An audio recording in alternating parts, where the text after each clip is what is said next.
Kanchipuram Vakula silks నాణ్యత మా ప్రాధాన్యత. మదీనాగూడ, మియాపూర్, హైదరాబాద్ లో త్వరలో శుభారంభం.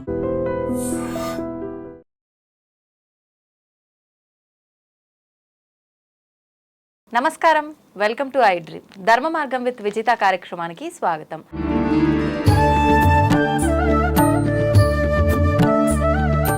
నమస్తే అండి. నమస్కారం అమ్మా. మనకు ఇప్పుడు వచ్చే ఉగాది తర్వాత మార్చి 29న మరి ఎప్పుడు అనేది కరెక్ట్గా తెలియదు, కానీ ఉగాది ముందు తర్వాత ఈ మధ్య కాలంలో ఎప్పుడు మొత్తానికి షష్టగ్రహ కూటమి ఏర్పడుతోంది అని చెప్పి వింటున్నాము. చాలామంది మార్చి 29న అని డేట్ కూడా మెన్షన్ చేయడం అయితే జరుగుతోంది.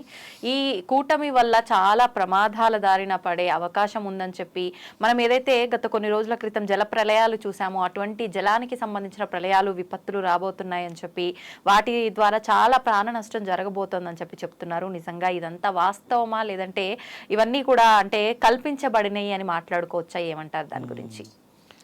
శాస్త్రం ఏంటంటే కల్పించడానికి అధికారం లేదు. గ్రహణం అనే దానికంటే ముందు మన దగ్గర ఇక్కడ చూస్తామా, పంచగ్రహాలు కలిసాయి. 5 గ్రహాలు కలిసిన తర్వాత 6, తర్వాత 7 గ్రహాలు కలిసేది 8, తర్వాత 9 కూడా ఉన్నది. షష్ఠ అని అంటే చూడమ్మా, 6 గ్రహాలు ఎందుకు కలుస్తాయి? చాలా మందికి తెలియాల్సింది ఏంటంటమ్మా, గ్రహాలు కలవడానికి మానవ శరీరానికి, ముఖ్యంగా సముద్ర గర్భానికి సంబంధం ఏమిటి? ఈ 3 కొంచెం డెప్త్గా తెలుసుకోవాలి.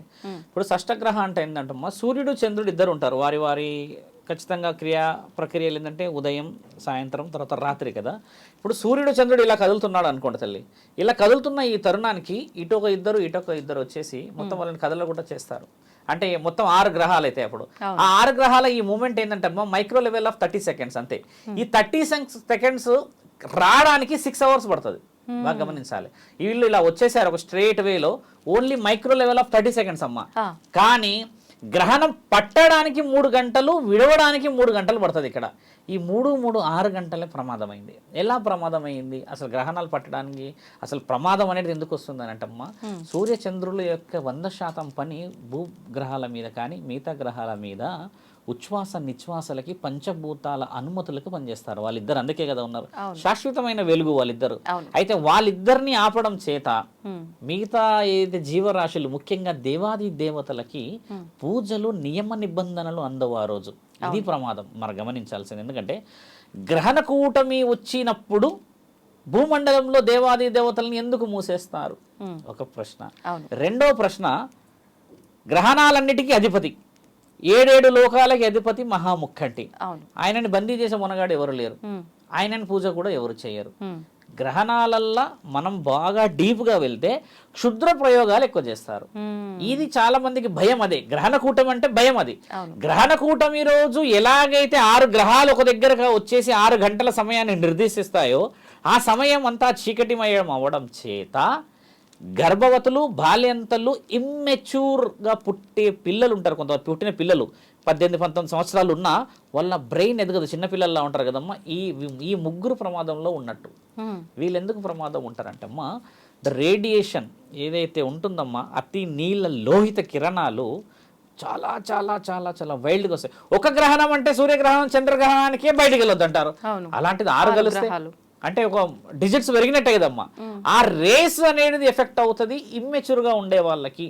బాల్యంతా ఎలా అనేది అంటే అమ్మ, బ్లడ్ లాస్ అయ్యి బిడ్డని కన్నా తర్వాత శరీరానికి ఆకర్షించే శక్తి ఎక్కువ ఉంటుంది, ముఖ్యంగా చెడు గాలి. గర్భంతో ఉన్న బిడ్డ తల్లి కూడా ముఖ్యంగా బరువుతో ఉండడం చేత వేరే నార్మల్గా చేసే పనులన్నీ చేయలేదు కాబట్టి ఆవిడ పైన ప్రభావం చూపిస్తుంది. మూడో విషయం నేను చెప్పింది ఏంటంటే, అంతగా ఎదిగిన కొంతమంది పిల్లలు ఉంటారు కదమ్మా, ఇలాంటి వాళ్ళకి ఎందుకు చెప్తున్నామంటే, మిగతా వాళ్ళు వేరే పనులు చేసుకోవచ్చు. గుడికి వెళ్ళవచ్చు, లేదా ఇంకేమైనా పనులు చేసుకోవచ్చా, లేకపోతే ఎవరైనా గురురక్షణ దగ్గర పోయి రావచ్చా, ఇలాంటి చేయడానికి వేస్ ఉంటాయి. కానీ ఈ వేస్ లేని వాళ్ళు ఈ ముగ్గురే. ఈసారి ప్రమాదం ఉన్నది ముఖ్యంగా వాళ్ళకి అని చెప్పి హెచ్చరిక. మేము నిన్న రాత్రి కూడా అమ్మ చాలాసేపు గురువులతోని వీళ్ళతో విషయం చాలా డీప్గా డిస్కస్ చేశాం.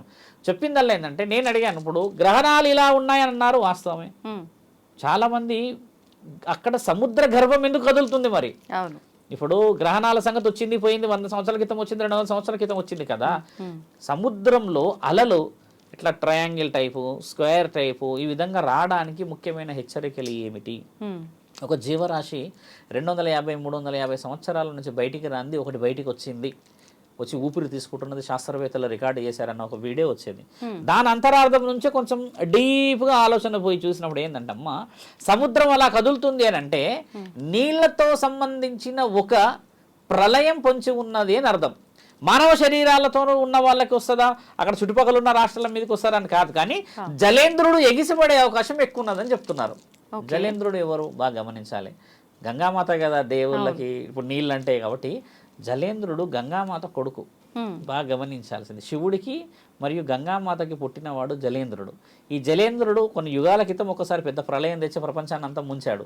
ఈసారి ఆయన ప్రభావం చూపించబోతున్నాడేమో, ఏదైనా విపత్తు రాబోతుందేమో, లోతట్టు ప్రాంతాలు మునగబోతున్నాయేమో అంటున్నారు కదమ్మా. ఇక్కడ గమనించాల్సిన విషయం కూడా ఏంటంటే, మనం ఏ నెలలో ఉన్నాం? మే. ఆల్మోస్ట్ 29 అని అంటమ్మా, ఏప్రిల్కి వస్తాం. అంటే ఎండలు బగ్గున మండుతాయి కదా. మే కాదు, మార్చిలో ఉన్నాం అంటే ఏప్రిల్ కదా. ఈ మార్చి నుంచి ఏప్రిల్ అంటే ఎండలు హెవీగా ఉన్నప్పుడు ఒక్కసారి నీళ్ళు ఎగిసిపడే అవకాశం అంటే అది ఊహించనిది. ఇది జరగబోయే ఎండలప్పుడు వాటర్ తక్కువ కావాలి కదా. ఇలాంటప్పుడు నీళ్లు ఎగిసిపడడం జరగబోతుంది అనేది హెచ్చరిక. ఇప్పుడు మీరు అన్నట్టుగానే శుద్ర పూజల దగ్గరకు వస్తాం. ఇదంతా సముద్రుడు, తర్వాత దేవుడు, అష్టగ్రహాలు ఇవన్నీ కదమ్మా. మానవ శరీరంలో ఏం జరుగుతుందో తెలుసమ్మా, బలహీనతగా ఉన్న వాళ్ళందరూ శుద్ర పూజల్లో కూర్చొని ఆ శక్తులు ఈ శక్తులు సంపాదించి ఆయన గారికి అది చేయాలి, ఈయన గారికి ఇది చేయాలని చాలా బలంగా కూర్చుంటారు. ఎందుకంటే ఒక అమావాస్యకి ఒక పౌర్ణమికి అంత శక్తులు సంపాదించాల్సిన వాడు 6 గ్రహాలు వచ్చినప్పుడు మరి ఆయన గారు కావాల్సిన శక్తులు సంపాదించాలని చేస్తారు కదమ్మా. మానవులు చేయాల్సింది ముఖ్యమైనదంటే ఆ రోజు పూజలు చేయడం. మన వాళ్ళు చేసే అత్యంత ముఖ్యమైన తప్పు ఏంటంటే, గ్రహణం రోజు అన్ని దేవతలందరికీ, దేవాది దేవతలందరికీ ఖచ్చితంగా ఆ ద్వారాలు మూస్తారు, కానీ మహాశివుడికి ముయ్యరు కదమ్మా. మరి ఆయన గారినన్నా పూజ చేయకపోతే మరి ఎవరు కాపాడాలి? మీరు ఎవరిని పూజగా చేయకపోవడం వల్లనే బయట ఉన్న ఆ ప్రేతాత్మలు, ఆ మిగతా ఏదైతే ఉన్నాయో క్షుద్ర బలాలు చేయగలుగుతాయి కదా. అంటే నువ్వు ఒక డోస్కి యాంటీడోస్ చేయడానికి సిద్ధంగా ఉండాలంటే నువ్వు పూజ చేయాలి. అఖండ జ్యోతి వెలిగించుకోవడమా, ఇంట్లో పూజ చేసుకోవడం అనేది గోప్యంగా చెయ్యవు. అట్లా అని గుడికి వెళ్ళరు, మొత్తం గుళ్ళే మూసేస్తారు. శివాలయాలు కూడా కొన్ని చోట్ల మూస్తారు, కొన్ని చోట్ల ముయ్యరు. పురోహితులందరికీ నేను చెప్పదలసిన విషయం ఏంటంటమ్మా, గ్రహణం రోజు ముఖ్యంగా పౌర్ణమి రోజు, అమావాస్య రోజు శివాలయాలలో మహారుద్ర హోమం కానీ అగ్ని హోమం కానీ చేస్తే అమ్మ ఎక్కడ లేని శుభ ఫలితాలు వస్తాయి. ఎలా వస్తాయి తెలుసా అమ్మ, బాగా గమనించాల్సిన విషయం. చాలా మంది మన కామెంట్ చెప్తారు కూడా, మహాశివుడిని ఆపడానికి ఏ శక్తి లేదమ్మా ఈ లోకంలో. అలాంటిది దేవాది దేవతలు కూడా మహాశివుడు ఏం చేస్తాడో అని ఎదురు చూసే ఒకే ఒక్క రోజు గ్రహణం రోజు. ఎందుకంటే ఆ రోజు ఆయన చాలా యాక్టివ్గా ఉంటాడు. మిగతా రోజులలో మిగతా దేవతలందరూ పని చేసుకుంటారు, ప్రిన్సిపాల్కి అంత పని ఉండదు. ఇప్పుడు మిగతా వాళ్ళందరూ పని చేయనప్పుడు ఒక ప్రిన్సిపాలే ఉంటే ఆయనకి ఎంత రెస్పాన్సిబిలిటీ కదా. మరి ఆయనకి ఏం మర్యాద ఇవ్వాలి? మనం ఒక హోమం చేయాలి, ఒక అభిషేకం చేయాలి. ఆ పట్టు కాలం ఓకే, ఆ సమయం మనం పోలేం, కానీ మిగతా సమయం అంతా అలర్ట్ కావాలి కదమ్మా. ధర్మరక్షణ అనేది మనం చేసుకుంటుంది. శుద్ర పూజలే జరుగుతాయి ఈ రోజు అని చెప్తున్నారు కదా, ముమ్మాటికి జరుగుతాయి. ఎందుకంటే నెగిటివ్ని ఎక్కువ నమ్ముతారు సమాజం, కాబట్టి ఇందులో పాజిటివ్ ఉంది అంటున్నాను కదా. మహాముఖంటి ఏం చేశాడు? గ్రహణాల అధిపతి ఏం చేశాడు? 3 కన్నులు ఉన్నవాడు ఏం చేశాడు? అర్ధనారీశ్వరి తత్వాన్ని ఇచ్చినవాడు ఎక్కడికి పోతాడు? మరి ఆయన గారిని ఎందుకు పూజించారు అంటున్నాను. అదొక వెరీ సింపుల్. మహావిష్ణువునైనా పూజించుకో, కానీ దేవాది దేవతలకు కట్లు పడతాయి అన్న ఈ నియమంతో మిగతా వాళ్ళందరూ భయభ్రాంతులకు గురవుతున్నారమ్మా. భయాన్ని పలగొట్టే మహానీయుడు వైద్యనాథుడు భూతనాథుడు ఉన్నాక మనం కూడా తెలుసుకోవాల్సినది. ఎందుకంటే చాలా మంది పురోహితులకు చెప్తుందంటే అమ్మా, ఖచ్చితంగా శివలింగం ఉంటుంది కదమ్మా గుడిలో. ఆ రోజు ఆయనకు వైవిధ్యంగా పూజలు చేయడం చేత ఏమిటంటే తండ్రి అనుగ్రహం అందరి మీద రావాలి. మళ్ళీ కొంచెం డీప్గా చెప్పే విషయం ఏంటంటే, మామూలు పూజలు చేస్తామమ్మా, స్పెషల్ డేస్ ఉంటాయి, పండుగ రోజులు కదా. అంటే నాకు అంటూ కొంచెం ప్రత్యేకత రావాలని మనం పట్టు వస్త్రాలు, ఇంకేదో పెడతాం మొత్తానికి కదా. అందరు దేవాది దేవతలు బాగున్నప్పుడు పెడతాం. అదే శివుడికి గ్రహణం రోజు పెడితే ఏమవుతుందో తెలుసమ్మా, స్పెషల్ అట్రాక్షన్ గా నిన్నే చూస్తాడు కదా. ఆ రోజు మనం అదెందుకు చేయలేము అంట. నెగిటివే చేస్తారు, మనల్ని పాజిటివ్ చేయరు. ఇప్పుడు నీకు ఎప్పుడు అనుగ్రహం కావాలి అంటే, ఎవరు పూజించలేని రోజు నువ్వు వెళ్ళి పూజిస్తే అనుగ్రహం ఎందుకు రాదు? అలా అయినా ఆలోచించుకోవచ్చు కదా. మొత్తానికి నీ కుటుంబాన్ని కాపాడుకోవాలి. బాల్యంతలో చిన్నపిల్లలు మీరు కొంచెం నేను నా మైండ్ గురించి చెప్పిన వాళ్ళందరూ కాపాడబడాలని చెప్పేది ఈ గ్రహణం యొక్క కూటమి యొక్క విలువ. ఇందులో ఇంకో విషయం ఏమొస్తుందంటమ్మా, అమావాస్య కలిసి వస్తుంది. ఇక్కడ అమావాస్య కూడా ఏమైపోయిందంటమ్మా, ఒక వ్యక్తినిగా 4 తాళ్ళు వేసిన తర్వాత అన్ని తీసేసామంటే ఇంకో అసలైన తాడు వచ్చి పడుతుంది మళ్ళీ. అంటే బలం అనేది ఉన్నది అక్కడ. ఇప్పుడు 29కి 30కి ఉన్నది ఈ 2 రోజులు. మీరు అన్నట్టు 31కి మీరు అన్నట్టుగా ఉగాది ఉంది. ఉగాది వివరణ పరమాత్ముడు ఇచ్చాడు, దాని వివరణలు చాలా బాగున్నాయి. కానీ ఈ 2 days చాలా పర్టికులర్గా మనము సరిహద్దులు దాటి పొలిమేరలు దాటి కొన్ని నిర్ణయాలు తీసుకోకూడదమ్మా. కొన్ని బలహీనమైన కొన్ని శరీరాలు ఎలా ఉంటాయంటే కాలం చేసే అవకాశాలు ఎక్కువ ఉంటారు. కొంతమంది బయటికి సడన్గా హార్ట్ స్ట్రోక్ వచ్చి, ఒకటి ఎండ ఉంది, ఒకటి గ్రహణం ఉంది, దానికి పైగా మన దగ్గర ఏంటంటమ్మా నువ్వు ఎంత మంచి చెయ్యి మనల్ని గోతులతో పెట్టేవాళ్ళు 100 మంది ఉన్నారు బయట. ఇలాంటి వాళ్ళందరికీ అవకాశం ఇవ్వడం కంటే గురు రక్షణ చాలా ముఖ్యమైనది. నేను ఇంతకుముందు కూడా కొన్ని వీడియోలు ఏం చెప్పానంటమ్మా, గోడకు ముడుపు కడతాంగా ఇంట్లో గుమ్మానికి, ఆ గుమ్మానికి బలం ఎలా వస్తుంది అని అడిగారు ఒక అతను నన్ను. ఇంట్లో దేవుడు ఉండగా స్వామి మా ఇంట్లో, తర్వాత మేము రెగ్యులర్గా పూజిస్తాము, గుడికి వెళ్తాం కదా, అవన్నీ వాళ్ళు కాపాడలేంది మీరు ఇచ్చిన ఒక ముడుపులు మమ్మల్ని కాపాడతాయని అడిగాడు ఆయన. అడిగిన దానికి నేను చాలా వివరంగా చెప్పా. ఆ ముడుపు ఎలా కాపాడబడుతుంది అంటమ్మా, ఆ ముడుపు మహాముఖంటికి సంబంధించింది. ఎక్కడైతే దేవాది దేవతలు వాళ్ళ యొక్క నిర్దిష్టమైన నిర్ణయాన్ని చేయలేకపోతారో అక్కడికి చేరేవాడే మహాముఖంటి. అది కొబ్బరికాయ ఏంటంటే అమ్మా, అది మహాముఖంటిది అని ఎలా చెప్తారు, అది దేవుడికి ఎందుకు చెందుతుంది అంటమ్మా, కొబ్బరికాయ చీలిక తీసి చూస్తే వెనకాలో 3 ఉంటాయి ఇలాగా, అది కన్నులు 3 పరమాత్ముడి. కాబట్టి ఆయన ఆజ్ఞ పనిచేస్తుంది అక్కడ. మిగతా ఆజ్ఞలంతా దేవాది దేవతలు పనిచేస్తారు. కానీ గ్రహణమే కానీ అమావాస్య కానీ పౌర్ణమే కానీ ఇలాంటి షష్టగ్రహ కూటమిలప్పుడు ఏంటంటమ్మా పనిచేసేవాడు భూతనాథుడే. ఈయన మాత్రమే పనిచేస్తారు అక్కడ. అందుకని గురుబలం అవసరం అక్కడ. ఒక గురువే కట్టగలుగుతాడు, మీ దేవత వచ్చి కట్టలేదు కదా అక్కడ. మనం పాటించం కూడా, మన ఇంట్లో మనం కట్టాం. ఎందుకంటే ఒక క్షేత్రం దాటిపోయి ఒక ఊర్లోకి పోయి ఒక గురువుని నమ్ముకుంటే ఆయన ఎవరినో ఒక దేవుడిని నమ్ముకున్న తర్వాత కడతాడు. ఆ ముడుపు ఎవరైనా కట్టొచ్చమ్మా. మహంకాళిదే కానీ, నల్లపోచమ్మదే కానీ, దుర్గామాతదే కానీ, అయ్యప్ప స్వామి ఎవరిదైనా ముడుపు. కానీ ఆ గ్రహణం రోజు అమావాస్య రోజు పని చేయాలి అదేనంటే దాన్ని ప్రతిరోజు పూజించాలి.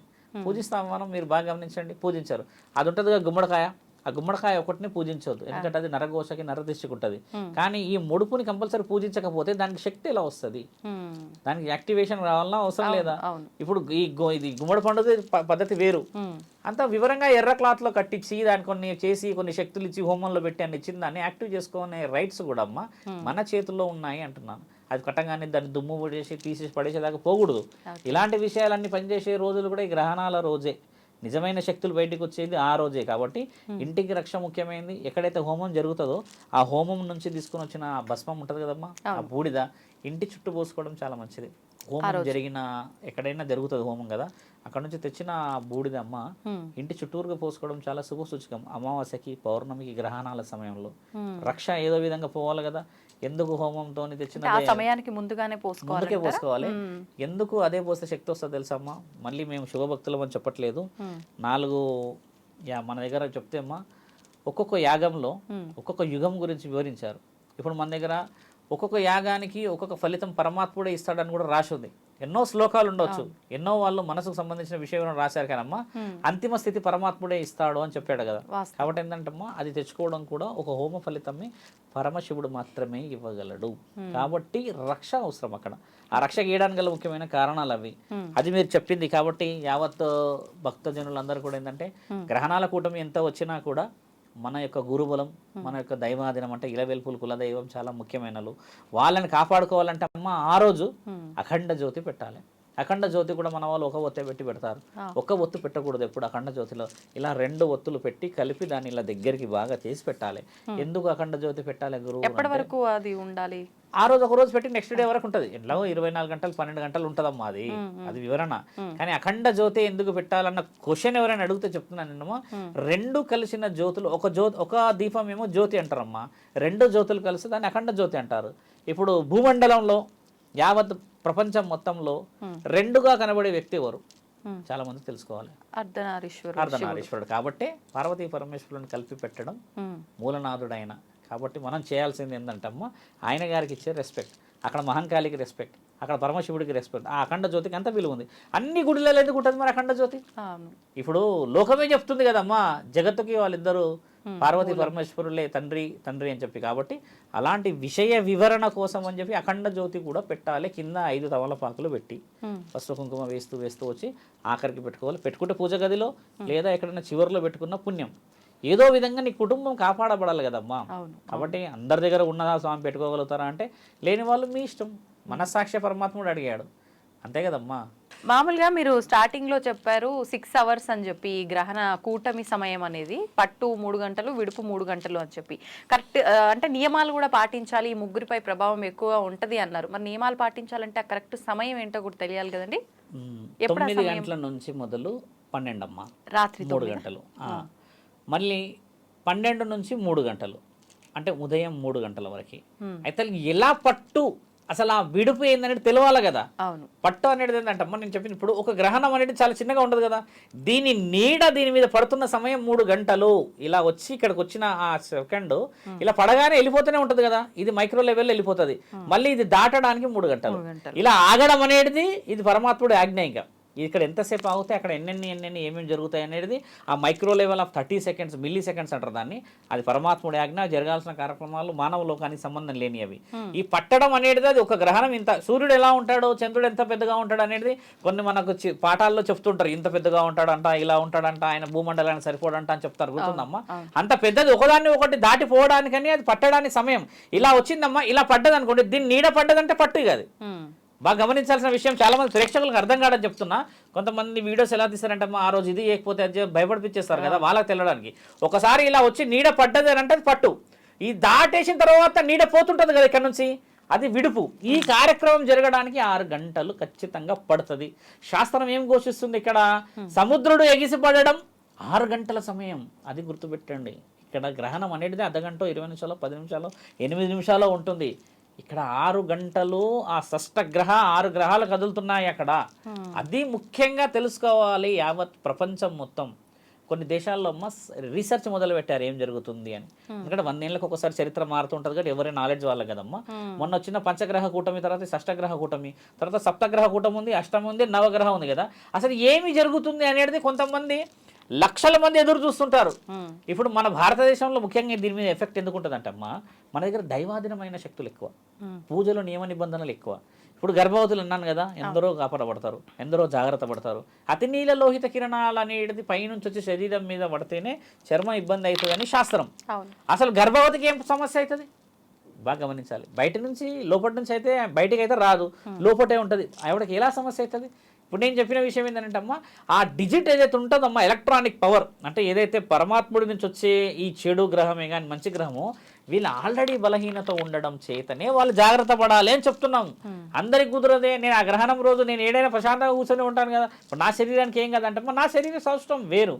ఆల్రెడీ బలహీనం ఉన్న వాళ్ళకి ఆ హై రేడియేషన్ వచ్చేసి ఎఫెక్ట్ చేస్తే ఒకసారి బ్రెయిన్ ఇబ్బంది చేయడమా, లేకపోతే ఒకసారి సొమ్మసిల్లి పడడమా, లేకపోతే సడన్గా ఏదన్నా అయినట్టు కళ్ళు మూసుకుపోయినట్టు వెనుకొచ్చి పడడం జరిగితే ఈ సమయంలో ఎవరైతే క్షుద్ర పూజలు చేయడానికి కూర్చుంటారమ్మా, ఈ అకాల మరణాలు చెందిన ఆత్మలను పంపిస్తారు వాళ్ళు.